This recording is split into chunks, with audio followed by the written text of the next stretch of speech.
Hello friends, myself Abhi and we are going to start UPSC go channel. हम daily basis पे the Hindu analysis के सारे topics complete करते हैं। आज 29 दिसंबर है और 28 दिसंबर की हम सारे टॉपिक्स कंप्लीट करने जा रहे हैं। आपको मेरे लेक्चर्स बहुत पसंद आएंगे क्योंकि ये सिंपल इजी फॉर्मेट में है, हैंड रिटन नोट्स है। एक बार आप पढ़िए, अगर आपको कोई भी कमी लगती है तो आप कमेंट कीजिए, हम उसमें 100% इंप्रूव करेंगे। ठीक है, चलो सबसे पहले इंडियन एक्सप्रेस में एक न्यूज आई है। इंडियन एक्सप्रेस के अंदर सबसे मेन एक टॉपिक आया है गुड गवर्नेंस का, तो उसको पढ़ना हमारे लिए बहुत जरूरी था। ये मेंस के लिए भी इंपॉर्टेंट है और इसको समझिए। अभी हम स्टार्ट करते हैं गुड गवर्नेंस को। सबसे पहले उससे पहले एक अमृत भारत फेयर स्टिपर for sleeper second class coaches. देखो, अभी हमारे जो प्राइम मिनिस्टर मोदी जी है वो अभी 29 और 30 दिसंबर को एक लॉन्च करने वाले हैं अमृत भारत ट्रेन। कौन सी ट्रेन है? अमृत भारत। ये कहाँ से चलेगी? अयोध्या से स्टार्ट होगी, अयोध्या से बिहार तक, बिहार के दरभंगा तक, और एक बेंगलोर से जो मालदा स्टेशन है वेस्ट बंगाल का, वहाँ तक जाएगी। 2 ट्रेनें चालू कर रहे हैं। और ये क्या, वंदे भारत ट्रेन जो स्टार्ट की थी वो एक्चुअल में बहुत महंगी ट्रेनें थी, लेकिन अभी ये जो अमृत भारत है ये बहुत सस्ती ट्रेन होगी। तो उसके बाद ये वाली ट्रेन स्टार्ट कर दी है और धीरे धीरे जो हमारे प्राइम मिनिस्टर मोदी जी का सपना है कि वो आने वाले टाइम पे ऐसी अमृत भारत स्कीम को, मतलब अमृत भारत स्कीम के तहत अमृत भारत ट्रेन और लेकर आएंगे। वंदे भारत आ गई, अमृत भारत ट्रेन आ गई, और इस तरह की और भी, जैसे नमो ट्रेन अभी आपने पढ़ी होगी, नमो भारत, वो ट्रेन नमो भारत वाली ट्रेन भी आ गई। तो इस तरह बहुत सारी ट्रेन, नई नई ट्रेन चल रही है अलग अलग रूट पर। तो अभी ये वाली ट्रेन भी आने वाली है। तो अभी हम उसके लिए पहले तो ये पूरे इंडिया में चलेगी ये ट्रेनें, और उसके अंदर मोस्टली जो डिब्बे हैं अभी सेकंड क्लास और स्लीपर के डिब्बे हैं। अभी तक थर्ड एसी, सेकंड एसी और फर्स्ट एसी के डिब्बे उसमें स्टार्ट नहीं किए गए हैं। 4 डिब्बे तो जनरल क्लास के हैं और बाकी स्लीपर्स के हैं। तो ये बहुत अच्छी ट्रेन है। चलो देखते हैं, देखिए आगे और भी इससे रिलेटेड न्यूज आएगी तो हम इसको जरूर पढ़ेंगे। अभी एक न्यूज आई है गुड गवर्नेंस की, वो आपको पढ़नी है और उसको समझना भी है। गुड गवर्नेंस डे क्यों न्यूज में आया? तो गुड गवर्नेंस डे सेलिब्रेट किया गया था अभी 25 दिसंबर को। उसी दिन हमारे जो प्राइम मिनिस्टर थे, पहले वाले प्राइम मिनिस्टर अटल बिहारी वाजपेयी, उनका जन्मदिन भी था। याद रखना है आपको। Governance refers to process, system and structure through which organisation, society और groups are directed, controlled and manage. इस चीज़ को समझो। गवर्नेंस का मतलब क्या होता है? गवर्नेंस यानी जो हमारी जो सरकार होती है या हमारे जो पब्लिक इंस्टीट्यूशन होते हैं या कोई भी इंस्टीट्यूशन, वो अगर एथिकली या मोरली कुछ भी सेट ऑफ स्टैंडर्ड्स के हिसाब से काम करते हैं तो उसको बोला जाता है गवर्नेंस। तो process, system and structure through which organisation, society और groups are directed, controlled and manage, जिसके द्वारा उनको डायरेक्ट किया जाता है, कंट्रोल किया जाता है, मैनेज किया जाता है। तो जो प्रोसेस है, सिस्टम एंड स्ट्रक्चर को क्या बोला जाता है? Governance. Set of value through which public institution conduct public affairs and manage public resource that respect human rights, the rule of law and need of society. इस चीज को समझ लेना। सबसे इंपॉर्टेंट चीज है कि गुड गवर्नेंस का मतलब क्या होता है? गवर्नेंस का मतलब होता है सेट ऑफ वैल्यूज, यानी जो वैल्यूज के जो सेट है, through which public institution conduct public affairs, जिसके थ्रू पब्लिक जो इंस्टीट्यूशन है वो पब्लिक अफेयर्स को कंडक्ट करते हैं और मैनेज करते हैं पब्लिक रिसोर्स को, जो कि ह्यूमन राइट्स को रेस्पेक्ट करते हैं, रूल ऑफ लॉ को रेस्पेक्ट करते हैं, और सोसाइटी की जो नीड है उनको पूरा किया जाता है। आपको ये चीज़ समझनी होगी क्योंकि बहुत इंपॉर्टेंट चीज़ है। आपको लग रहा होगा ये थोड़ा सीरियस मतलब टॉपिक हो सकता है, बट इसको अच्छे से समझेंगे। जैसे सेट ऑफ वैल्यूज हो गया, ऐसे वैल्यूज के जो स्टैंडर्ड्स है, नॉर्म्स है, जो कि किसको गवर्न कर रहे हैं? अल्टीमेटली ह्यूमन राइट्स को, रूल ऑफ लॉ को और सोसाइटी की जरूरतों को। वर्ल्ड बैंक ने डिफाइन किया है गुड गवर्नेंस को in terms of tradition and institution by which authority in a country, एक कंट्री के अंदर जो अथॉरिटी होती है इज एक्सरसाइज। यानी एक चीज़ बताओ कि ऐसे इंस्टीट्यूशन जो कि हमारे, जिसके द्वारा एक कंट्री के अंदर अथॉरिटी को गवर्न किया जाता है, एक्सरसाइज किया जाता है। जैसे हमारे देश में इंडिया है, हमारा इंडिया देश है, हमारा भारत देश है, तो उसके अंदर अगर रूल ऑफ लॉ को किस तरह मेंटेन किया जा रहा है, किस तरह ट्रांसपेरेंट वे में, किस तरह, मैं आपको एक 1 सेकंड इसको यहाँ से समझाता हूँ तभी आपको थोड़ा समझ में आएगा। इस चीज़ को ऐसे समझो, गुड गवर्नेंस का मतलब होता है कि गुड गवर्नेंस का मतलब हमारी जो गवर्नमेंट है वो पार्टिसिपेटरी अप्रोच से काम कर रही है, या पब्लिक इंस्टीट्यूशन से वो रूल ऑफ लॉ को फॉलो कर रहे हैं, वो ट्रांसपेरेंसी मेंटेन कर रखी है, उन्होंने अकाउंटेबिलिटी मेंटेन कर रखी है, वो इफेक्टिवली एंड एफिशिएंटली काम कर रहे हैं, और वो सभी लोगों के साथ में इक्विटी और इंक्लूसिवनेस, यानी छोटे से छोटे, पुअर से पुअर पर्सन को लेके और अमीर से अमीर पर्सन को एक साथ बिठाकर काम कर रहे हैं, और रिस्पॉन्सिवनेस के साथ काम कर रहे हैं। यानी हमारी गवर्नमेंट पूरी रिस्पॉन्ड दे रही है किसी भी काम के प्रति। अगर वो पब्लिक का काम है, समाज के लिए वो अगर कुछ भी वर्किंग है, तो उसके लिए प्रॉपर्ली रिस्पॉन्स देने का काम किसका है? गवर्नमेंट का। तो अल्टीमेटली गुड गवर्नेंस का डेफिनेशन वर्ल्ड बैंक ने बोला है कि ऐसे कोई भी ट्रेडिशन और इंस्टीट्यूशन जो कि किसी कंट्री को गवर्न कर रहे हैं, उसको अथॉरिटी प्रोवाइड कर रहे हैं, या ऐसी प्रोसेस जिसके द्वारा गवर्नमेंट को मॉनिटर किया जाता है, सेलेक्ट किया जाता है, और गवर्नमेंट की कैपेसिटी भी इस गुड गवर्नेंस का पार्ट है, जिसके अंदर पॉलिसी का फॉर्मुलेशन आता है, उसके अलावा इकोनॉमिक एंड सोशल इंटरेक्शन आता है, सारी चीज़ें गुड गवर्नेंस का पार्ट है। अगर आप प्रॉपर्ली फॉर्मुलेशन ऑफ पॉलिसी कर रहे हो, देखो गवर्नेंस का मतलब तो हो गया फॉर्मुलेशन ऑफ पॉलिसी, लेकिन अगर उसके अंदर ट्रांसपेरेंसी मेंटेन की जा रही है, उसके अंदर प्रॉपर्ली अकाउंटेबिलिटी मेंटेन की जा रही है, तो उसको गुड गवर्नेंस बोला जाएगा। गुड गवर्नेंस मतलब जो सरकार है अपनी वर्किंग को बहुत प्रॉपर तरीके से कर रही है। उसके अलावा गुड गवर्नेंस के अंदर अकाउंटेबिलिटी एंड ट्रांसपेरेंसी को भी इंक्लूड किया गया है। अब वर्ल्ड बैंक ने की जो वर्ल्ड वाइड गवर्नेंस इंडिकेटर होता है, क्या होता है? एक वर्ल्ड बैंक का वर्ल्ड वाइड लेवल पर एक गवर्नेंस इंडिकेटर होता है, वो 6 इंडिकेटर्स का यूज करता है। कितने इंडिकेटर्स का? 6 इंडिकेटर्स का, जिसके अंदर एक तो वॉइस एंड अकाउंटेबिलिटी, उसके अलावा पॉलिटिकल स्टेबिलिटी, किसी देश के अंदर कितनी पॉलिटिकल स्टेबिलिटी है, वायलेंस की कितनी कमी है वहाँ पर, गवर्नमेंट कितनी इफेक्टिवली वर्किंग कर रही है, और वहाँ की जो रेगुलेटरी क्वालिटी है वो कितनी अच्छी है, रूल ऑफ लॉ वहाँ पर कितना प्रॉपरली रूल ऑफ लॉ को फॉलो किया जाता है, और करप्शन पर कितना कंट्रोल है। इन 6 इंडिकेटर्स पर वर्ल्ड बैंक की एक जो वर्ल्ड वाइड गवर्नेंस इंडिकेटर होता है उसको डिसाइड किया जाता है। Issue related to governance in India, India के अंदर क्या रिलेटेड इशू है, तो आप खुद सोचो, कभी कभी हमको खुद को भी सोचना चाहिए। सबसे पहला चीज़ है करप्शन। अगर आप देखो, मेरी बात सुनो, एक छोटी सी चीज़ को समझो, अगर आप थोड़ा सा माइंड लगाओगे किसी भी चीज़ के लिए तो आप नोट्स खुद ही प्रिपेयर कर सकते हो। मतलब खुद प्रिपेयर करने का मतलब मैं तो आपको सपोर्ट कर रहा हूँ, बट आप उन चीज़ों को जल्दी से समझ सकते हो और एग्जाम के अंदर तुरंत आपका दिमाग चल सकता है। तो सबसे पहले करप्शन एंड ब्यूरोक्रेटिक इनएफिशिएंसी। अब इस चीज़ को समझो, करप्शन परसेप्शन इंडेक्स 2022 आया था, जिसके अंदर इंडिया की रैंकिंग कितनी आई, 180 देशों के अंदर 85 रैंकिंग इंडिया की है। मतलब हमारे यहाँ पर करप्शन कितना ज़्यादा है। Bribery and miss use of public funds की मिस यूज किया जाता है और रिश्वत ली जाती है। इनइक्वलिटी एंड सोशल एक्सक्लूजन, सबसे बड़ी इंडिया के अंदर इशू क्या है कि इनइक्वलिटी बहुत ज़्यादा है। जो हमारे यहाँ पर इंडिया के अंदर 40% वेल्थ किनके पास है, केवल 1% रिचेस्ट पर्सन के पास में। सोचिए 99% लोग तो कहाँ हैं, जिनके पास सिर्फ 60% है, बच्चे हुए 99% के पास, और 1% लोगों के पास 40% वेल्थ। मतलब आप इनइक्वलिटी का डिफरेंस तो देखिए, लोग वेल्थ का डिफरेंस देखिए कितना बड़ा है। तो ये भी गवर्नेंस का सबसे बड़ा इशू है। Ineffective implementation of policy and scheme, हमारे यहाँ पर जो पॉलिसी एंड स्कीम्स होती है उनका इनइफेक्टिव इंप्लीमेंटेशन होता है, उनकी प्रॉपर्ली उनका इंप्लीमेंटेशन नहीं होता है, ये सबसे बड़ा इशू है। कल भी हम पढ़ रहे थे कि एक रेगुलेशन अगर कोई भी अप्लाई करो तो सबसे मेन चीज़ होती है कि उनका इंप्लीमेंटेशन, जो कि इंडिया में अच्छे से नहीं होता है।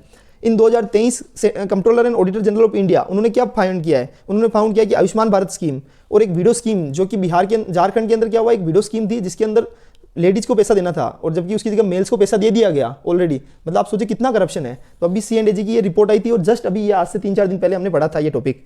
तो ineffective implementation of policy and scheme, इनएडिक्वेट judicial infrastructure, हमारे यहाँ पर जुडिशियल इंफ्रास्ट्रक्चर भी प्रॉपर नहीं है। हमारे सुप्रीम कोर्ट के अंदर बहुत सारे केसेज अभी भी पेंडिंग है, मोस्टली 80,000 से ज़्यादा case.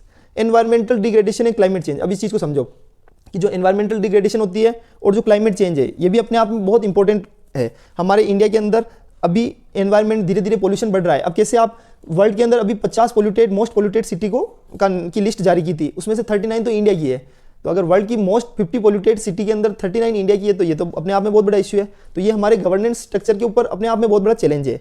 Political polarisation and weakening accountability, अब इस चीज़ को समझो कि हमारे यहाँ पर जो पॉलिटिकल वीकनेस, किसी भी स्टेट की आप बात करें तो वहाँ पर गवर्नमेंट चेंज होती रहती है, स्टेबिलिटी नहीं है। अभी सेंट्रल में तो अभी स्टेबिलिटी है पिछले 10 सालों से, 9 साल तो हो गए हैं और 10वां साल ये चल रहा है और अभी बहुत जल्दी इलेक्शन आने वाले हैं। तो हमारे सेंट्रल में तो अभी पॉलिटिकल स्टेबिलिटी है। बाकी बीच में तो हमारे इंडिया के अंदर ऐसा हो गया था कि गठबंधन की सरकार बन रही है, पॉलिटिकल इंस्टेबिलिटी होती है, तो कोई भी डिसीजन प्रॉपर्ली ले नहीं पाते हैं।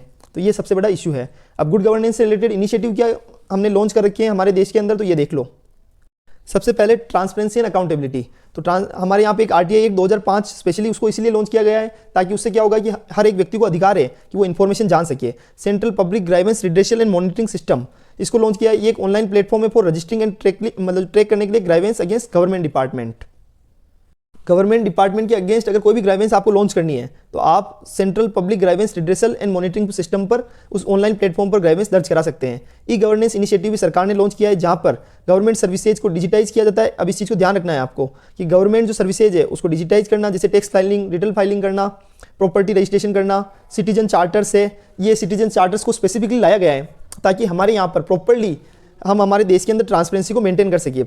अब सिटीजन का पार्टिसिपेशन एम्पावरमेंट, एक माई गवर्नमेंट प्लेटफॉर्म लॉन्च किया गया है जो कि पॉलिसी डिस्कशन एंड सबमिट करने के लिए आइडिया सबमिट कर सकते हो। वहाँ पर आप ग्राम सभा, village level meeting for participatory decision making, ताकि गांव के हर व्यक्ति का ग्राम सभा के अंदर जितने भी ग्राम पंचायत के अंदर वार्ड पंच होते हैं उनके द्वारा सभी की मिलकर एक गांव के विकास के लिए डिसीजन मेकिंग ली जा सके। तो ये भी अपने आप में गुड गवर्नेंस का एक अच्छा एग्जाम्पल है, क्योंकि पार्टिसिपेटरी गुड गवर्नेंस का मतलब ये होता है कि ग्राम सभा से डिफरेंट वार्ड पंच लोग, हर एक वार्ड से एक एक व्यक्ति जो कि वहाँ का एक तरह से वहाँ से चयनित व्यक्ति सब मिलकर डिस्कशन करते हैं। राइट टू एजुकेशन एक्ट 2009, इसके अंदर RTI एक्ट को लॉन्च किया गया है जिसके कारण हर सिटीजन जागरूक हो, एम्पावर हो और उसको प्रॉपर्ली एजुकेशन प्रोवाइड की जाए बच्चों को, जिससे वो प्रॉपर्ली एजुकेट होंगे और देश के लिए एक रिसोर्स बनेंगे। तो free and compulsory education between 6 to 14 years किसके अंदर डाला गया है, राइट टू एजुकेशन एक्ट 2009। और इसके अंदर आर्टिकल कौन सा है कॉन्स्टिट्यूशन का आपको बताओ, तो आर्टिकल 21A जो कि किसके लिए है, राइट टू एजुकेशन का article 21A। Local governance 73rd and 74th constitutional amendment act 1992 launch किया गया था। किसके लिए लॉन्च किया गया, स्पेसिफिकली इसी के लिए। डिस्ट्रिक्ट प्रोग्राम लॉन्च किए गए सरकार के द्वारा। और स्मार्ट सिटी मिशन जिसमें 100 सिटीज़ जो मोस्ट 100 सिटीज़ है उनको डेवलप करना है, वहाँ पर लोगों को अवेयर करना है, वहाँ पर प्रॉपर इंफ्रास्ट्रक्चर रेडी करना है। तो ये सब गुड गवर्नेंस के एग्जांपल है, जिसके अंदर लोकल गवर्नेंस को बढ़ावा देना है, डिजिटल प्लेटफॉर्म को बढ़ावा देना है, उसके अलावा ट्रांसपेरेंसी एंड अकाउंटेबिलिटी को बढ़ावा देना है, जो कि मैंने शुरुआत में आपको सारी अप्रोच दिखा दी थी। अब वे अहीड क्या है, तो सबसे पहले हमें हमारी ब्यूरोक्रेसी को स्ट्रॉन्ग करना होगा। हमें रिड्यूसिंग रेड टेप का मतलब होता है कि बहुत सारे व्यक्ति जब IAS ऑफिसर IPS ऑफिसर बन जाते हैं, तो उस टाइम पे क्या होता है कि वो रेड टेप का मतलब होता है कि वो अपने आप को लाल कालीन पर चलने वाले मान लेते हैं, और जो जनता है, जो पब्लिक है, उनको कुछ समझते ही नहीं है। तो उस रेड टेप वाली जो फिलोसफी है उसको कम करना है।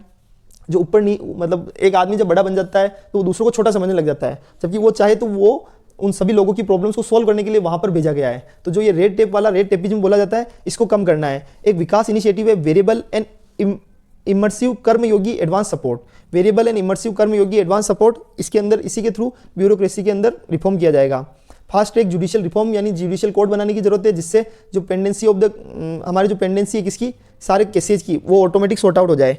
AI पावर्ड ग्राइवेंस रिड्रेसल, जो हमारी artificial intelligence powered grievance redressal scheme है, जिसके अंदर पब्लिक कंप्लेंट्स को एनालाइज किया जाएगा। अब इस चीज़ को ध्यान रखना है, जो पब्लिक कंप्लेंट्स है उनको प्रॉपर्ली एनालाइज किया जाएगा और उनको प्रॉपर्ली समझा जाएगा। अगर कोई भी पब्लिक कंप्लेंट मतलब कंप्लेन करती है तो उसको सोल्व करना किसकी जिम्मेदारी है, सरकार की। तो इस तरह उसके लिए प्रॉपर्ली प्लेटफॉर्म्स डेवलप किया जाए और उनका जल्दी से जल्दी रिजोल्यूशन किया जाए। तो ये वे हीड और वे सॉल्यूशंस हमारे पास है।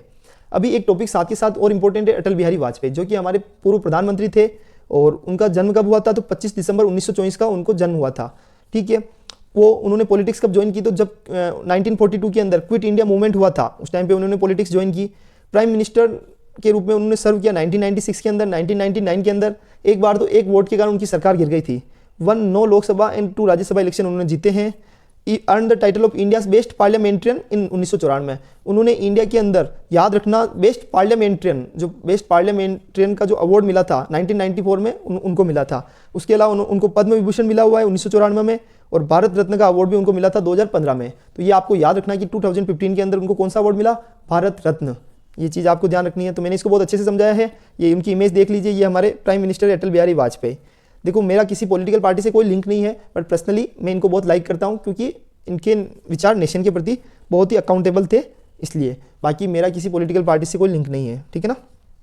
चलो, अब ये सैंड माइनिंग को देख लो कि ये क्या हो रहा है कि रेती होती है ना, रेती, तो उस रेती को निकाल दिया जाता है बिल्कुल नदी के अंदर को, नदी को खाली कर दिया गया है। तो अभी ये न्यूज़ में क्यों आया है, क्योंकि देखो बिहार के अंदर जो सोन रिवर है, वहाँ से रेती निकाली जा रही है, और अभी इसलिए वहाँ पर कितने लोगों को अरेस्ट किया गया है, 20 लोगों को अरेस्ट किया गया है बिहार के अंदर। तो इसलिए अभी हमको क्या समझना है, एक तो सैंड माइनिंग को, एक सोन रिवर, दोनों को समझेंगे। और अभी आपको दिख रहा होगा कि कैसे रेती को निकाला जा रहा है, तो अभी इस चीज़ को समझो। इसके अंदर क्या होता है, प्राइमरी नेचुरल जो सैंड होती है, यानी जो रेत होती है, उसको रिमूव किया जाता है, और जो सैंड रिसोर्स होते हैं, जो मिनरल्स होते हैं, उनको नेचुरल एनवायरनमेंट से निकाल दिया जाता है फॉर एक्सट्रैक्टिंग वैल्यूएबल मिनरल्स, ताकि हम वैल्यूएबल मिनरल्स को एक्सट्रैक्ट कर सकें, मेटल्स को, क्रश्ड स्टोन को, सैंड एंड ग्रेवल।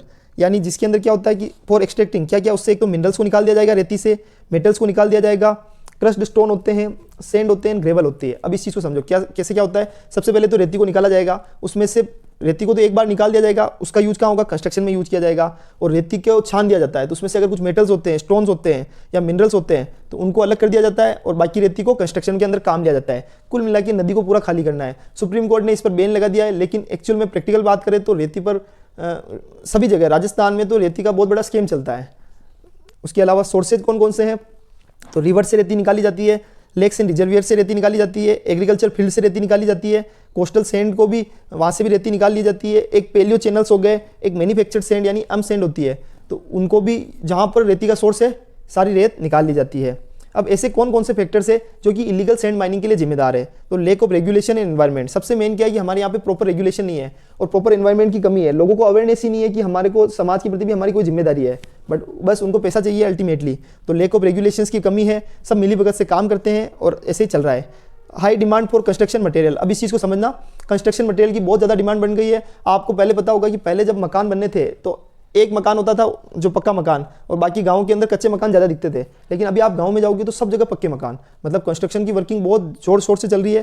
और जब कंस्ट्रक्शन चलेगा तो उसमें रेत तो लगेगा ही, तो रेती की डिमांड बहुत ज़्यादा है। उसके अलावा करप्शन एंड माफिया इन्फ्लुएंस, बहुत ज़्यादा करप्शन है। जो अगर ऑफिसर्स होते हैं, गवर्नमेंट ऑफिसर्स, वो भी उनका सपोर्ट करते हैं करप्शन में, और माफिया का भी बहुत बड़ा इन्फ्लुएंस है। पूरा रैकेट चलता है इसका सैंड माइनिंग का। लेक ऑफ सस्टेनेबल अल्टरनेटिव, और हमारे पास इसके अल्टरनेटिव्स अवेलेबल नहीं है कि रेत की जगह हम कोई दूसरी चीज़ का यूज़ कर लें, और रेत की जगह, और ऊपर से ये सस्ता पड़ता है थोड़ा सा, तो इसलिए कंस्ट्रक्शन के अंदर इसको यूज़ किया जाता है। अगर कोई अल्टरनेटिव अवेलेबल हो, सस्टेनेबल अल्टरनेटिव, तो लोग उसका यूज़ कर सकते हैं, लेकिन वो ऑप्शन है ही नहीं। Weak environment impact assessment implementation, एक हमारा रूल है EIA, एनवायरमेंट इंपैक्ट असेसमेंट बोला जाता है, जिसके अंदर अगर कोई भी प्रोजेक्ट, सरकारी प्रोजेक्ट हो या कोई भी प्राइवेट प्रोजेक्ट हो, बड़ा प्रोजेक्ट हो, जो कि एनवायरमेंट को नुकसान पहुंचा सकता है, तो उसके लिए क्या है, उस प्रोजेक्ट की क्या करनी पड़ती है, एनवायरमेंट इंपैक्ट असेसमेंट किया जाता है। और उस रिपोर्ट के तहत अगर उसके अंदर कुछ भी कमी है तो उसमें इंप्रूवमेंट की जाती है कि एनवायरनमेंट के हिसाब से इसमें ये चेंज करने होंगे, तभी वो एनवायरनमेंट के लिए भी अच्छा होगा और वो प्रोजेक्ट भी अपने आप में सक्सेसफुल हो जाएगा, प्लस वो एनवायरनमेंट फ्रेंडली प्रोजेक्ट बोला जाता है उनको। तो उसके लिए एनवायरनमेंट इंपैक्ट असेसमेंट की जाती है, ताकि अगर वो एनवायरनमेंट को कुछ नुकसान पहुंचा रहा है तो उसको एनवायरनमेंट फ्रेंडली प्रोजेक्ट में कन्वर्ट किया जाता है। तो इस तरह की जो weak environment impact assessment implementation, यानी अगर एनवायरनमेंट इंपैक्ट असेसमेंट कितनी बार तो लोग करवाते ही नहीं है, और करवाते हैं तो गवर्नमेंट ऑफिसर्स क्या करते हैं, वहाँ पर थोड़ा बहुत भी करप्शन होता है तो वो क्या करते हैं, साइन कर देते हैं कि हाँ इनका एनवायरनमेंट इंपैक्ट असेसमेंट हो चुका है और ये परफेक्ट है। तो ये अपने आप में बहुत बड़ा इशू है। अब इसकी कॉन्सिक्वेंस भी समझ लो साथ के साथ। अगर सैंड माइनिंग हो रही है तो उसका सबसे बड़ा नुकसान क्या है, उसके प्रभाव क्या है। तो सबसे बड़ा प्रभाव है कि हमारी जो लैंड है, हमारी जो रेत है, उसका इरोजन एंड हैबिटेट डिस्ट्रप्शन, हमारा जो हैबिटेट बना हुआ है पूरी तरीके से डिस्टर्ब हो गया है। इसके अंदर हमारे जो स्ट्रीम चैनल्स होते हैं, जो कि नदी का प्रवाह की जो चैनल्स है, उनके अंदर भी लॉस हो चुका है, क्योंकि प्रॉपर्ली उनका स्ट्रक्चर, क्योंकि सारा रेत तो हमने निकाल दिया है, बड़े बड़े खड्डे हो गए हैं, तो पानी बहेगा कहाँ पे। तो इस तरह loss of stability in stream channels, flooding and increase sedimentation. इस चीज़ को समझो। अभी क्या हो गया है कि फ्लडिंग, अगर आप सोचिए सारी रेती निकाल देंगे तो पानी को रोकेगा कौन। तो पत्थर पे तो क्या होता है, नदी पर पानी पूरे तरीके से बहता है, तो बाढ़ होने की संभावना भी बढ़ जाएगी। ग्राउंड वाटर डिप्लेशन, और अगर रेत नहीं होगी तो रेत के कारण ही पानी जमीन के अंदर जाता है, लेकिन हमारे यहाँ से रेत को हटा दी जाएगी तो जब कंकड़ पर पानी बहता है तो वो तो तुरंत निकल जाता है, तो आगे बह जाएगा, तो एक तो ग्राउंड वाटर में पानी पहुंच नहीं पाएगा, वो डिप्लीट हो जाएगा। प्लस कितनी बार तो रेती को इतनी जगह से नीचे तक खोद दिया जाता है, ग्राउंड मतलब इतना नीचे तक उसको, इतनी डीप तक उसकी गहराई तक उसको खोद दिया जाता है कि रेत बचा ही नहीं है, तो जो ग्राउंड वाटर का पानी है वो भी बाहर निकलने लग जाता है। तो उसका अल्टीमेटली इंपैक्ट किस पे पड़ेगा, जो आसपास के कुएं होंगे, सिंचाई के साधन होंगे, उन पर इंपैक्ट पड़ जाएगा। और बायोडाइवर्सिटी लॉस, सबसे इंपॉर्टेंट चीज़, हमारे यहाँ पर बायोडाइवर्सिटी भी लॉस होता है। हमारा पूरी इकोनॉमी के अंदर क्या है कि जैसे रहती है, सब चीज़ें एक दूसरे से कनेक्ट है, लेकिन अगर एक भी चीज़ पर खतरा आता है तो उसका इंपैक्ट दूसरी चीज़ पर भी पड़ता है, तो बायोडाइवर्सिटी लॉस भी हो जाएगा। अब इनिशिएटिव सरकार ने क्या क्या लॉन्च किए हैं, तो mines and mineral development and regulation act 1957 को लॉन्च किया गया है। Sand is classified as a minor mineral under MMDR act. इस चीज़ को समझ लेना, जो रेत होता है उसको माइनर मिनरल के अंदर क्लासिफाई किया गया है अंडर अममडीआर एक्ट। उसके अलावा सेक्शन 3 कहता है कि इलीगल माइनिंग को रोका जाए, और उसके बाद अभी 2023 में इस एक्ट को रिप्लेस कर दिया गया है, नया अमेंडमेंट आ गया है उसके अंदर, रिप्लेस करने की बजाय अमेंडमेंट आ चुका है, वो है mines and minerals development and regulation amendment act 2023 launch कर दिया गया है। उसके बाद 2006 के अंदर एक एनवायरमेंट इंपैक्ट असेसमेंट को भी सरकार ने लॉन्च किया गया था, EIA, जिसको अभी मैंने समझाया था कि उसके अंदर एनवायरमेंट फ्रेंडली प्रोजेक्ट में कन्वर्ट किया जाता है। तो सुप्रीम कोर्ट ने मैंडेट किया था that approval is required for all sand mining collection activities. अब इस चीज़ को आपको ध्यान में रखना है कि 2006 के अंदर जो एनवायरमेंट इंपैक्ट असेसमेंट आया था, उसके बाद सुप्रीम कोर्ट ने भी मैंडेट कर दिया कि कोई भी अगर प्रोजेक्ट हो तो उसके अंदर EIA की अप्रूवल चाहिए for all sand mining collection activity. अगर कोई भी सैंड से रिलेटेड प्रोजेक्ट है तो वहाँ एनवायरमेंट इंपैक्ट असेसमेंट पहले हम उस कंडक्ट होना जरूरी है। और उसके अलावा एक और सरकार के द्वारा इनिशिएटिव लाया गया है, सस्टेनेबल एंड मैनेजमेंट गाइडलाइंस 2016। वो उसको किसने लॉन्च किया, तो ministry of environment, forest and climate change के द्वारा लॉन्च किया गया है। ये sustainable and socially responsible mining इसके अंदर की जाती है, यानी माइनिंग तो की जाएगी लेकिन जो सस्टेनेबल हो और सोशली यानी समाज के हितों को ध्यान में भी रखा जाएगा। और ये पोल्यूशन ऑफ रिवर्स को अवॉइड करने का इनका टारगेट है, कि इनका उद्देश्य है कि जो रिवर्स में पोल्यूशन होती है उसको अवॉइड किया जाए। तो ये चीज़ आपको देखनी है। अब साथ के साथ एक इंपॉर्टेंट है, सैंड माइनिंग कहाँ, सोन रिवर में हो रही है, बिहार के अंदर। तो अभी सोन रिवर को भी देख लेते हैं। ये देखो, ये गंगा नदी की ट्राइब्यूटरी है। चलो, इसके पास में केन रिवर दिख रही होगी, चंबल, मतलब ये जो हमारी चंबल रिवर है उसकी, जो कि यमुना नदी की ट्राइब्यूटरी है, केन और चंबल। और यमुना नदी किसकी ट्राइब्यूटरी है, गंगा की। तो गंगा, उसके बाद सोन रिवर। तो अभी सोन रिवर कहाँ से निकलती है, इसको सोने रिवर भी बोला जाता है, SONE, और असोअन सोन रिवर भी बोला जाता है। अब इसके अंदर एक छोटी सी चीज़ और देखो, ये पेरेनियल रिवर, यानी ये साल पेरेनियल रिवर होती है in central India. Central India की एक पेरेनियल रिवर इसको बोला जाता है। गंगे से जो हमारी गंगा नदी है उसकी सेकंड लार्जेस्ट ट्राइब्यूटरी है, और ये साउथ से, मतलब साउथ के अंदर से इसको साउथर्न ट्राइब्यूटरी, मतलब जो गंगा नदी है उसको नीचे से साउथ से इसको कनेक्ट करती है, साउथ से ये जुड़ती है। ओरिजिनेटेड, इसके ओरिजिनेट कहाँ से हुई है, तो जो अमरकंटक की पहाड़ियाँ है, कहाँ पर, छत्तीसगढ़ के अंदर, वहाँ से इसका ओरिजिनेशन हुआ है। फ्लो फ्रॉम एक तो छत्तीसगढ़, उसके बाद मध्य प्रदेश, फिर उत्तर प्रदेश और बिहार। सबसे पहले छत्तीसगढ़, उसके बाद MP, फिर UP और बिहार के अंदर ये किसके अंदर, गंगा के अंदर जाके मिल जाती है। It merges with the Ganga near Patna Bihar, यानी जो बिहार के अंदर पटना है उसके आसपास, उसके बिल्कुल पास में गंगा नदी में ये मिल जाती है, क्योंकि ये गंगा नदी की ट्राइब्यूटरी है। डैम कौन कौन से हैं, तो एक तो बानागर डैम, याद रखना, बानागर डैम इन मध्य प्रदेश और रिहंद डैम इन उत्तर प्रदेश। एक तो रिहंद डैम और एक बानागर डैम कहाँ पर, मध्य प्रदेश में। तो ये दोनों ही डैम कहाँ पर है, ये दोनों डैम सोन रिवर के ऊपर बने हुए हैं। तो इस चीज़ को समझ लो। अब नेक्स्ट टॉपिक देखो, एक रेयर अर्थ एलिमेंट्स, वो भी न्यूज़ में आया है। वो कहाँ पे आया था, हिंदू के अंदर एक रेयर अर्थ एलिमेंट्स। उसमें क्या किया कि जो चाइना है उन्होंने बैन कर दिया है, मैं न्यूज़ दिखा देता हूँ आपको। चाइना ने बैन किया export of rare earth processing technology.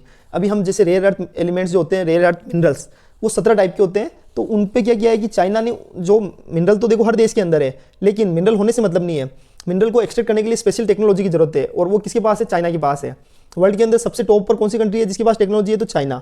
और चाइना ने कहा है कि हम अब इस टेक्नोलॉजी को आपको देंगे ही नहीं, अपने हिसाब से निकालो मिनरल्स। तो अल्टीमेटली चाइना क्या चाह रहा है कि आप मिनरल्स हमसे इंपोर्ट करो, और अगर आप हमसे इंपोर्ट नहीं करते हो तो हम आपको टेक्नोलॉजी नहीं देंगे, तो आपके यहाँ कितने भंडारों कुछ काम की नहीं है। तो चाइना ने ये किया है ऐसा। तो अभी रेयर अर्थ मेटल को देख लेते हैं।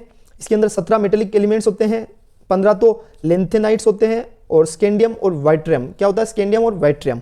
याद रखना, उस मतलब 16वां और 17वां। तो अभी नेम क्या क्या है तो उसको समझ लो। एक तो सेरियम जिसकी सीई, डाइफ्रोजियम, एर्बियम, यूरोपियम, गेडोलियम, होल्मियम और लेंथालम, ल्यूटेटियम, नेगोडियम, और उसके अलावा पार्सोडेमियम, प्रेमोथियम, सेमेरियम, स्कैंडियम, टर्बियन, थूलियम, येट्रेबियम और यूट्रियम। इस टाइप के कितने एलिमेंट्स है? टोटल 17 एलिमेंट्स है। और जो ये 17 एलिमेंट्स है इनको क्या बोला जाता है? रेयर अर्थ एलिमेंट्स बोला जाता है।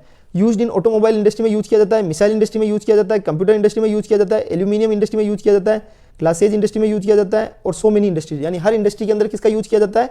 अल्टीमेटली हमारा जो मेन ये जितने भी रेयर अर्थ एलिमेंट्स है मोस्टली सारी इंडस्ट्रीज के अंदर इनका यूज किया जाता है। ये चीज़ आपको ध्यान में रखनी है।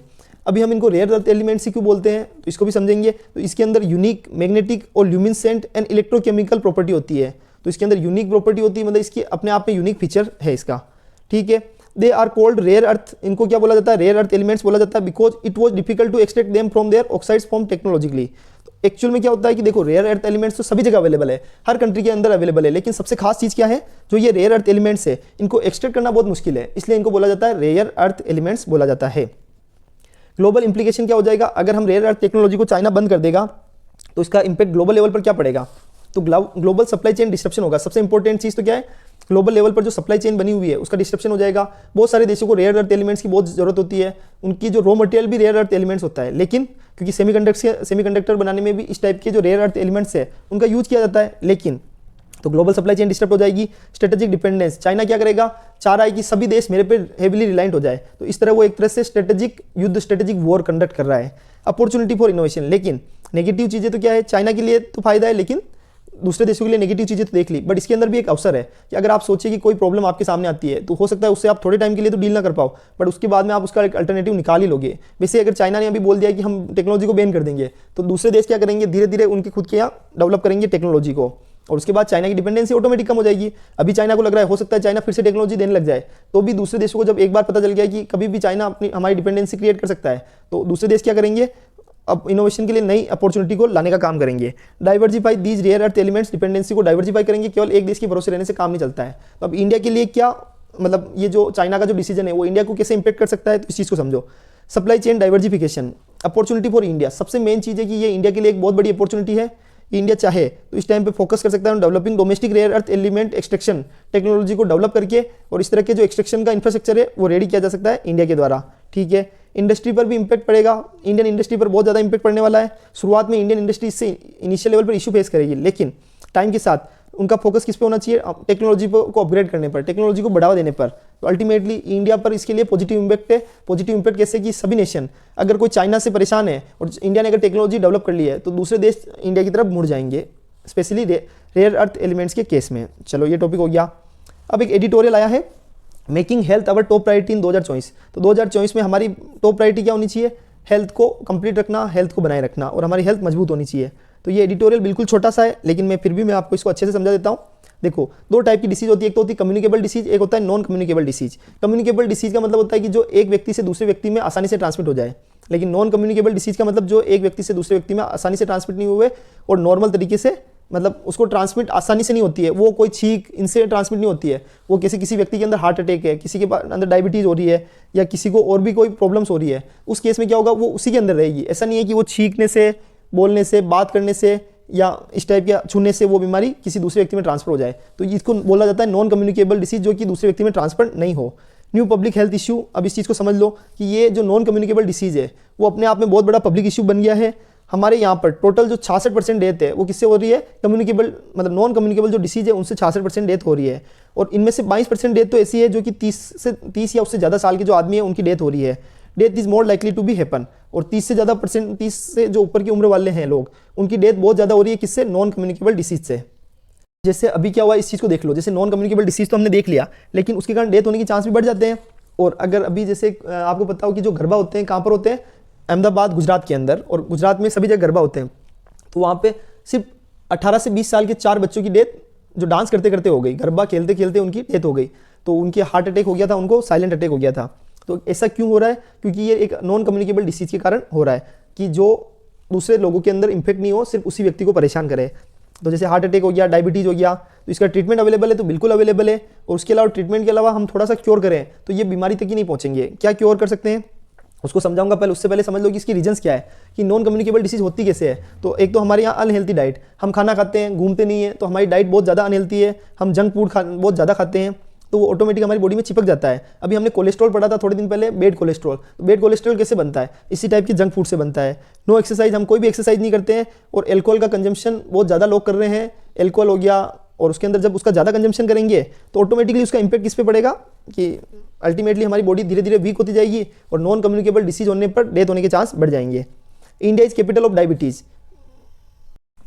India is capital of diabetes, इस चीज़ को आपको ध्यान में रखना है कि हमारा जो भारत देश है वो वहाँ पर सबसे ज़्यादा, मतलब वर्ल्ड के अंदर सबसे ज़्यादा डायबिटीज़ के केस कहाँ मिलेंगे? तो आपको इंडिया के अंदर मिलेंगे।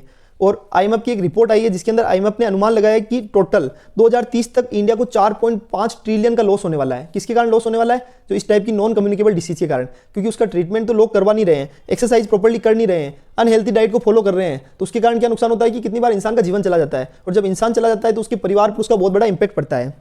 न्यू प्लानिंग नीडेड फॉर 2024, तो अभी हमको अल्टीमेटली 2024 के लिए न्यू प्लानिंग की जरूरत है, तो इस चीज़ को हमको समझना होगा। National control programme for strengthening and controlling disease, अब इस चीज़ को भी देखना। तो अभी सरकार को क्या करने की जरूरत है कि सरकार को national control programme in non communicable disease के लिए इंप्लीमेंट करने की जरूरत है, और उनको मजबूत करने के लिए कि हम इन बीमारी से कैसे फेस कर सके, उसके लिए प्रॉपर्ली नेशनल कंट्रोल प्रोग्राम को हमको लॉन्च करने की जरूरत है। उसके अलावा need to control junk food consumption, लोगों को क्या करना होगा? जंक फूड को कम से कम कंज्यूम करना होगा, और हेल्थी डाइट को कंज्यूम करना होगा, तब भी जाके वो नॉन कम्युनिकेबल डिसीज से बच सकते हैं, हार्ट अटैक से बच सकते हैं। हमको डेली बेसिस पर 30 मिनट्स की वॉकिंग करनी चाहिए। जंक फूड को प्रॉपर्ली जो उसका कंजम्पशन होता है उसको थोड़ा सा कंट्रोल करना चाहिए। न्यूट्रिशियस फूड को खाना चाहिए ज़्यादा से ज़्यादा, इसी से हमारी हेल्थ थोड़ी सी स्ट्रॉन्ग रहेगी। वीकली हेल्थ चेकअप करानी चाहिए, उससे क्या होगा कि अगर कोई भी व्यक्ति एज्ड पर्सन है तो उनको वीकली बेसिस पे हेल्थ चेकअप करानी चाहिए। अगर आप 45 से ऊपर हो तो उससे क्या होगा? ऑथर बोलता है कि अगर आप वीकली हेल्थ चेकअप कराओगे तो आपको पता चल जाएगा कि हमें किन चीज़ों का कम कंजम्पशन करना है, ऑयली चीज़ें कम खानी है, हेल्थी डाइट वाली चीज़ें ज़्यादा खानी है। फोकस ऑन हेल्थी लाइफ, हमारा फोकस किस पे होना चाहिए? हेल्थी लाइफ पे। हम डेली बेसिस पे वॉकिंग करें, एक्सरसाइज करें, तो इससे क्या होगा? अल्टीमेटली हमारी बॉडी पर ही इंपैक्ट पड़ेगा। 2024 पर गवर्नमेंट का ये विजन होना चाहिए कि हम एक हेल्थियर इंडिया की तरफ बढ़ें, हेल्थियर नेशन की तरफ बढ़ें, क्योंकि उसका रीजन ये है कि अगर हम हमारे हेल्थ पर ध्यान नहीं देंगे, आपने एक हिंदी में कहावत सुनी होगी, पहला सुख निरोगी काया। तो अगर गवर्नमेंट का फोकस इस पर रहना चाहिए, एक तो एजुकेशन और दूसरा हेल्थ, अगर इन चीज़ों पर सबसे ज़्यादा फोकस होना चाहिए, क्योंकि अगर इंसान ही नहीं रहेगा तो ऑटोमेटिक उसका पूरा परिवार डिस्टर्ब हो जाएगा। तो हमें लोगों को अवेयर करना होगा कि अगर आप प्रॉपर्ली हेल्थ का ध्यान रखते हो तो उसका बेनिफिट क्या मिलेगा। तो ये टॉपिक हमने बहुत अच्छे से देखा है। चलो अभी हम नेक्स्ट टॉपिक देखते हैं। अब ये टॉपिक आप सबसे इंपॉर्टेंट टॉपिक को देख लो, मिनिमम सपोर्ट प्राइस। तो मिनिमम सपोर्ट प्राइस का मतलब होता है एमएसपी। तो अभी क्या किया है कि सेंटर ने कोपरा के लिए एमएसपी को बढ़ा दिया है बाई 250 रुपये से 300 रुपये तक पर क्विंटल पर फॉर 2024 के लिए। तो सेंटर ने हाइक किया है कोपरा एमएसपी बाई ₹250 से 300 रुपये तक की पर क्विंटल बेसिस पे। तो क्या हमारे लिए क्या इंपॉर्टेंट है टॉपिक? Minimum support price. तो इसको बहुत अच्छे से हम पढ़ने जा रहे हैं। देखो मिनिमम सपोर्ट प्राइस का मैंने आपको न्यूज़ में भी डाला है, अब इस चीज़ को देखो आप थोड़ा सा। सबसे पहले सेंटर ने रेज किया है एमएसपी फॉर रबी क्रॉप्स, और फार्मर्स अनहैप्पी हो गए थे बीच में। तो इस तरह की बहुत सारी न्यूज़ आती रहती है। तो अभी हमको अल्टीमेटली क्या पढ़ना है कि सेंटर मतलब क्रॉपिंग सीजन क्या होते हैं, उसके अंदर कौन सी क्या चीज़ें होती है, वो सारी चीज़ें हम देखेंगे। सबसे पहले क्रॉपिंग सीजन के अंदर एक तो होता है रबी की फसल, खरीफ की फसल और जायद की फसल। ये तीनों चीज़ें आपको ध्यान में रखनी है, ठीक है। क्रॉपिंग फसल, अगर रबी की फसलें कब बुआई की जाती है तो अक्टूबर से दिसंबर के अंदर। कल्टीवेशन कब होता है? अप्रैल से जून के अंदर। क्रॉप्स कौन कौन सी? एक तो वीट, बार्ले, पीस, ग्राम, मस्टर्ड। सब चीज़ें ध्यान में रखनी है क्योंकि बहुत इंपॉर्टेंट टॉपिक है। इसमें से क्वेश्चन बहुत बार आ चुके हैं और छोटे एग्जाम्स कौन सा भी एग्जाम हो सब जगह आ सकते हैं। तो सबसे पहले इसका कल्टीवेशन कौन, मतलब अप्रैल से जून में हो जाता है। एक इसके अंदर गेहूँ, बार्ले, पीस, ग्राम और मस्टर्ड। स्टेट कौन कौन से? एक तो पंजाब, हरियाणा, हिमाचल प्रदेश, झारखंड, उत्तराखंड और उत्तर प्रदेश में सबसे ज़्यादा इसका प्रोडक्शन होता है। उसके बाद देखो नेक्स्ट देखो खरीफ की फसलें। खरीफ की फसलों की बुआई कब होती है? जून से जुलाई के अंदर, और सितंबर से अक्टूबर के इसके अंदर कल्टीवेशन हो जाता है। उसके बाद इसके अंदर कौन कौन सी फसलें? तो एक तो राइस, एक मक्का, एक ज्वार, एक बाजरा, एक तूर, मूंग, उड़द, कॉटन, जूट, सोयाबीन, ग्राउंडनट। याद रखना, एक तो हो गया चावल, एक मक्का, ज्वार, बाजरा, तूर, मूंग की दाल, उड़द की दाल, कॉटन जो कपास होती है, उसके अलावा जूट, सोयाबीन और ग्राउंडनट। ये सब खरीफ की फसलें हैं। उनके स्टेट एक तो आसाम, वेस्ट बंगाल, ओडिशा, अरुणाचल प्रदेश, उसके अलावा आंध्र प्रदेश, तेलंगाना और तमिलनाडु, केरला और महाराष्ट्र। यहाँ पर सबसे ज़्यादा इसका प्रोडक्शन किया जाता है खरीफ की फसलों का। अब उसके बाद नेक्स्ट है जायद की फसलें, मार्च से जुलाई के अंदर जायद की फसलों का मतलब उसके अंदर ही उसको उगाया जाता है और कल्टीवेशन भी उसी में होता है। जैसे तरबूज हो गए, सीजनल जो फ्रूट्स होते हैं, वेजिटेबल्स होते हैं, फूड क्रॉप्स होती है, वो नॉर्थ और वेस्टर्न स्टेट के अंदर ज़्यादा होता है। और उसका रीजन मैं आपको समझा देता हूँ साथ ही साथ ही। उसका रीजन ये है कि जायद की फसलें सिर्फ कुछ टाइम के लिए, वो बीच का जो सीजन होता है रबी और खरीफ के बीच में है, ताकि खेत खाली नहीं रहे और उसके अंदर तरबूज और इस टाइप के जो फ्रूट्स होते हैं उनको उगा दिया जाता है। अब मिनिमम सपोर्ट प्राइस को समझो। एमएसपी का मतलब होता है कि मिनिमम प्राइस जो कि गवर्नमेंट पे करती है to farmers as remuneration and support के रूप में। द कमीशन फॉर एग्रीकल्चर, बहुत इंपॉर्टेंट चीज पढ़ाने जा रहा हूं, सुन लेना। The commission for agriculture cost and price recommendation, जो एक तो commission for agriculture cost and price होता है जिसको बोला जाता है सीएसीपी, वो रिकमेंड करता है minimum support price for 23 mandated crops के लिए और fair and remunerative price for sugarcane, यानी जो गन्ना होता है शुगर केन के लिए तो एफआरपी को सजेस्ट करने का काम, रिकमेंड करने का काम किसका है? The commission for agriculture cost and price का। और 23 मैंडेटेड क्रॉप्स के लिए वो मिनिमम सपोर्ट प्राइस को रिकमेंड करने का काम करता है। CACP is attached office of ministry of agriculture and farmer welfare, जो गवर्नमेंट ऑफ इंडिया के अंदर जो ministry of agriculture and family welfare है उसका अटैच्ड ऑफिस है CACP, commission for agriculture cost and price, जिसका काम क्या है? वो करता है कि वो मिनिमम सपोर्ट प्राइस को रिकमेंड करता है और एफआरपी को भी रिकमेंड करता है। उसके बाद सीएपी कब आया था? सीएसीपी तो वो आया था जनवरी 1965 के अंदर वो एग्जिस्टेंस में आया था। सीएसीपी एक एडवाइजरी बॉडी है, केवल रिकमेंड करने का काम करती है। अब इस चीज को समझो, minimum support price is recommended by CACP, ये तो मैंने बता दिया, पर उसको अप्रूव कौन करता है? क्योंकि ये एक एडवाइजरी बॉडी थी सीएसीपी, जो कमिटी मतलब जो सीएसीपी हो गया तो उसको अप्रूव किया जाता है cabinet committee on economic affairs, cabinet committee on economic affairs के द्वारा तो अप्रूव किया जाता है। और जो commission for agriculture cost and price, याद रखना, commission for agriculture cost and price के द्वारा तो रिकमेंड किया जाता है और जो हमारी क्या बोलते हैं cabinet committee on economic affairs के द्वारा इसको अप्रूव किया जाता है। तो लिस्ट ऑफ क्रॉप्स कौन कौन सी है उसको देख लेते हैं। लिस्ट ऑफ क्रॉप्स के अंदर सीरियल्स की तो 7 क्रॉप्स है, जिसके अंदर पेडी आ गया, व्हीट हो गया, बर्ली आ गया, जवार, बाजरा, मेज और रागी, ये तो है सीरियल्स। 7 टाइप की सीरियल्स है। 5 टाइप की दालें हैं जिनके लिए मिनिमम सपोर्ट प्राइस फिक्स की गई है, ग्राम, अरहर, तूर की दाल, मूंग की दाल, उड़द की दाल और लेंटिल की दाल। और ऑयल सीड्स, 7 टाइप के ऑयल सीड्स पर भी एमएसपी डिसाइड की गई है। एक होता है groundnut, rapeseed, mustard oil जिसको बोला जाता है, soybean oil, sunflower seed oil, sesame का ऑयल, जो सेफ्लावर का ऑयल होता है, और सेफ्लोर सीड एंड और नाइजर सीड। तो इस टाइप के जितने भी ये ऑयल सीड्स है उनके ऊपर भी ऑयल्स को रखा गया है। कॉमर्शियल क्रॉप्स, 4 टाइप की कॉमर्शियल क्रॉप्स है। 1 सेकंड है ना, देखो, रो कॉटन, रो जूट और कोपरा। एक तो होता है रो कॉटन के लिए, रो जूट के लिए, कोपरा के लिए। ये अभी हमने किसके लिए बढ़ाया है? कोपरा के लिए। अभी जस्ट न्यूज देखी थी कि कोपरा की जो मिनिमम सपोर्ट प्राइस है उसको 250 से 300 रुपए बढ़ा दिया गया है। तो कोपरा कौन सी क्रॉप हो गई? एक कॉमर्शियल क्रॉप से जिसके लिए मिनिमम सपोर्ट प्राइस डिसाइड की जाती है। और शुगर केन कौन सी क्रॉप है? एफआरपी। शुगर केन के लिए एफआरपी यानी फेयर एंड रेम्यूनेटिव प्राइस को डिसाइड किया जाता है। किसके द्वारा डिसाइड किया जाता है? मतलब किसके द्वारा रिकमेंड किया जाता है? तो वही हमारे जो commission for agriculture cost and price, याद रखना, सीएसीपी के द्वारा तो रिकमेंड किया जाता है और जो हमारा कमीशन मतलब cabinet committee on economic affairs के द्वारा अप्रूव किया जाता है। वापस बता रहा हूं, commission for agriculture cost and price के द्वारा तो रिकमेंड किया जाता है और cabinet committee on economic affairs के द्वारा अप्रूव किया जाता है। ये बहुत इंपॉर्टेंट है, इसलिए मैंने आपको 3 बार बता दिया है। अब देखो, ये छोटा सा टॉपिक था पर कितना अच्छे से हमने कंप्लीट किया है। तो मिनिमम सपोर्ट प्राइस को अच्छे से समझ लिया है, आपको इससे रिलेटेड सारी चीज़ समझ में आ गई है। तो अभी आप इसको देख लो एक बार के लिए। तो इसके लिए थैंक यू सो मच। और अगर आपको कोई भी कमी लगती है तो आप कमेंट कीजिए। तो ये टॉपिक हमने बहुत अच्छे से देख लिया है। चलो,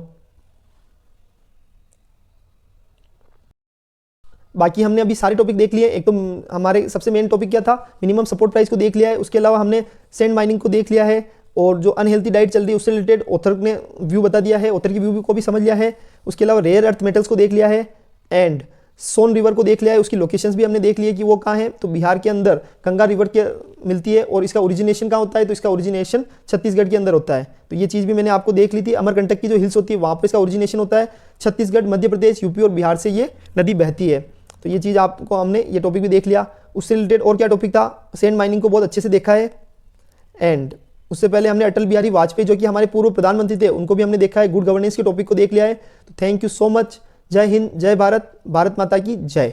आपको कोई भी कमी लगती है कमेंट कीजिए, टेलीग्राम का लिंक दे रहा हूँ, वहाँ PDF मिल जाएगी, उसको ज्वाइन कर लीजिए। Thank you so much.